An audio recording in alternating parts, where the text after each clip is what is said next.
I would first like to have all the electeds please stand up to be recognized. All of our elected officials, please.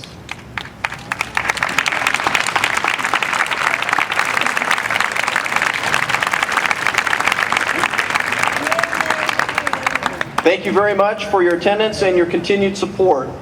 It is with profound sadness that we look back 12 years to the attacks of September 11, 2001.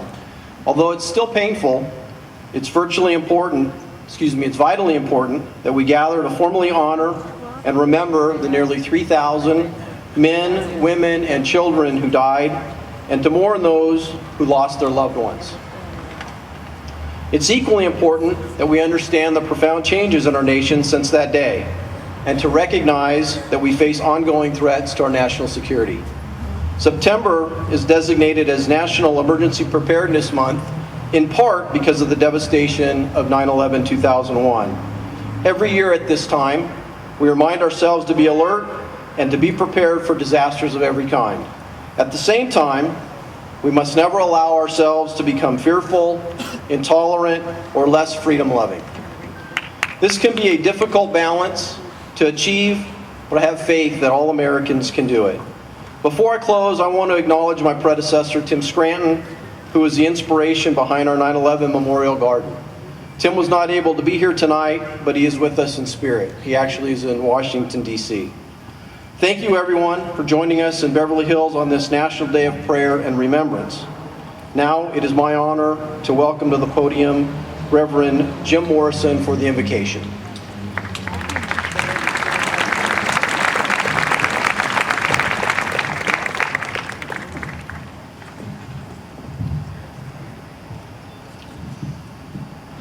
I am sure every one of you remembers where you were 12 years ago this morning. And I remember the shock that lasted for quite a while. And still there's shock and disbelief. Can that have really happened? And it took days before there was at least some semblance of reality.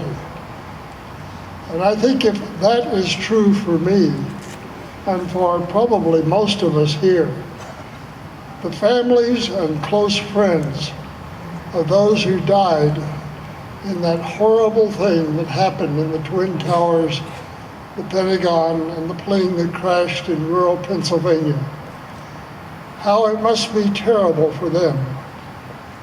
And we can't make sense of it. I don't care how hard we try.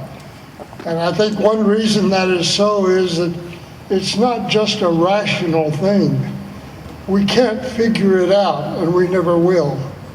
And no one ever will. We have the emotion, the feeling, the anger that rose, the disbelief, the horror. So it's more important that we find ways to move on.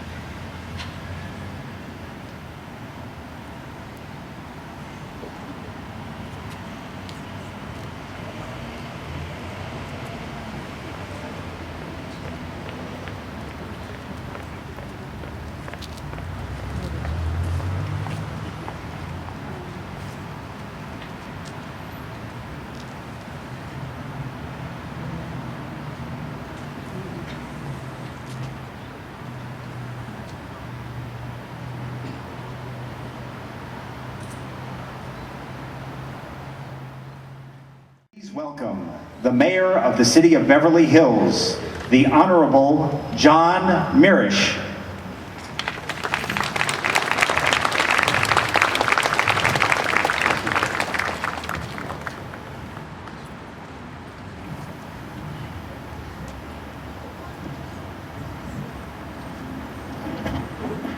So please put your right hand over your heart.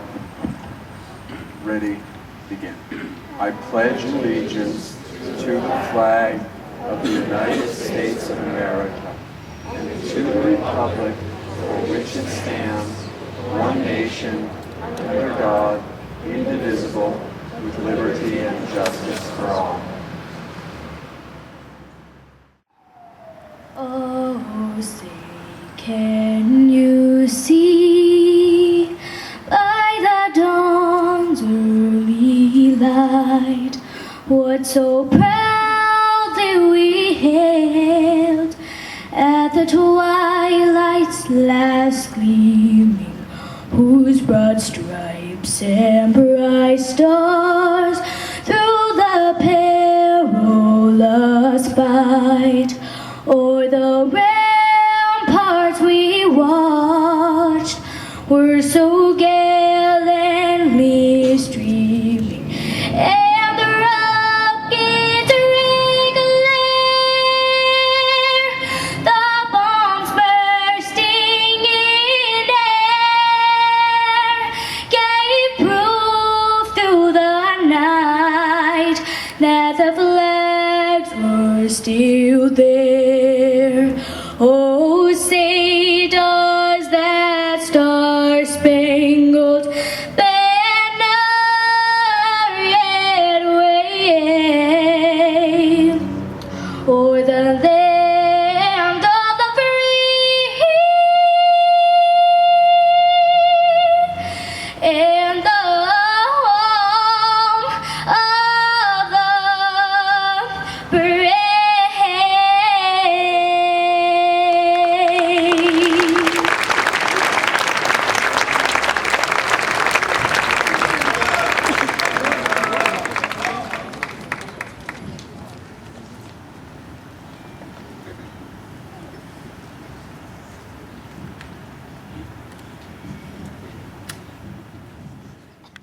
Bell which summoned these brave souls to fight the fires and to place their lives in jeopardy.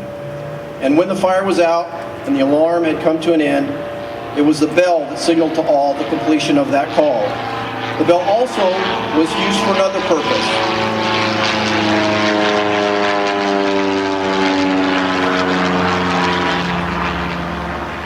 When a firefighter died in the line of duty, it was that mournful toll of the bell that solemnly announced a comrade's passing.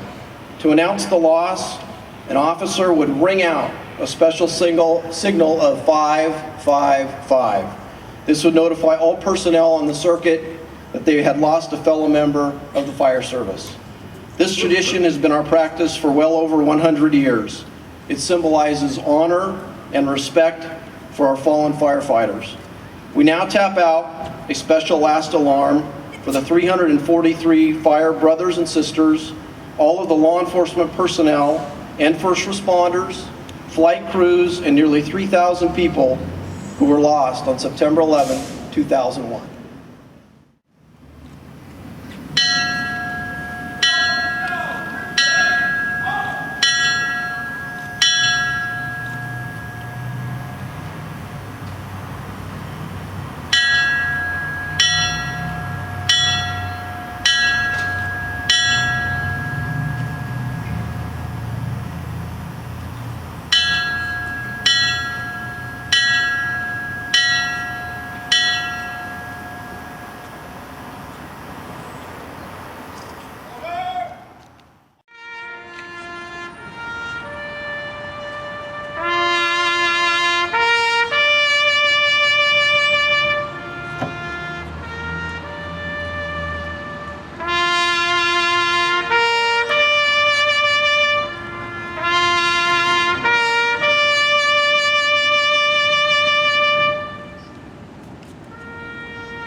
I pray we'll find your light They will find your light and hold it in our heart.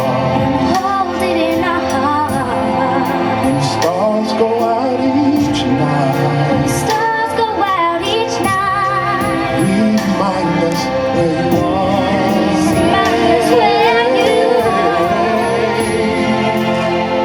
A world where pain and sorrow will be ended, and every heart that's broken will be mended, and we'll remember we are all God's children, reaching out to touch you, reaching to the sky. We are life become, and waters from above. We hope it's so we'll find another soul to love. Let this be our prayer,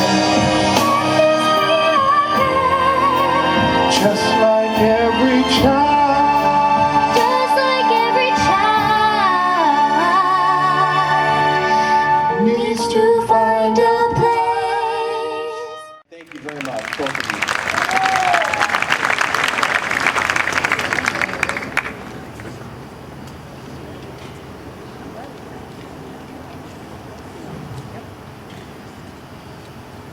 Well, I want to again thank you all for being here. That's going to conclude the formal part of this evening, but certainly we have some folks with us tonight that are very special guests. This is an evening that our 9/11 memorial concert is really looking, or has very much looked forward to, and we're privileged to have the Los Angeles Lawyers Philharmonic, an orchestra founded by Gary S. Green, an attorney, violinist, and symphony conductor. The Lawyers Phil, now in its 5th season, is comprised of lawyers, judges, law students, and legal staff. These true advocates are here on this evening to make music.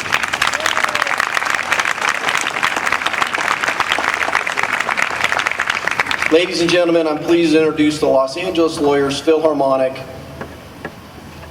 under the baton of Maestro Gary S. Green.